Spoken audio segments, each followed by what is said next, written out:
Odbehol som skoro 10 km, potom sa mi vypol stroj, takže ináč by som pokračoval. Oh my god. Dnes to vidím na beh. Kámo, môže byť každý jeden obsadený.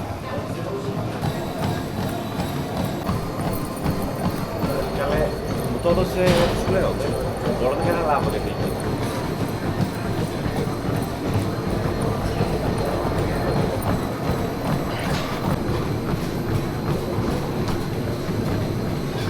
Za 103 dní bežím maratón 2026 v Prahe, môj prvý maratón, toto je deň číslo 1, odbehol som 9,5 km za hodinu.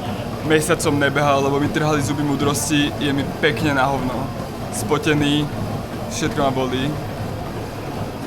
Točí sa mi hlava. Odbehol som skoro 10 km, potom sa mi vypol stroj, takže ináč by som pokračoval. Či ma bolia nohy? Akože áno, cítim si ich samozrejme, ale nie je to nič strašné, skôr sa cítim vysilený, strašne vysilený. Fú, som mal pocit, že mám teplotu chvíľku. Akože asi to je normálne po takom zákroku ako trhaní osmičky a potom vôbec nešportovania, takže zase som zvolil celkom extrém. Aj to, že som sa prihlásil na maratón 2026 je extrém a treba proste mojej hlave uveriť, že to odbehnem. Čo už ja viem sám o sebe a takisto tá choroba, alebo to, že som sa necítil 100% fit, tak to je dosť často v mojej hlave, alebo vo vašej hlave takisto.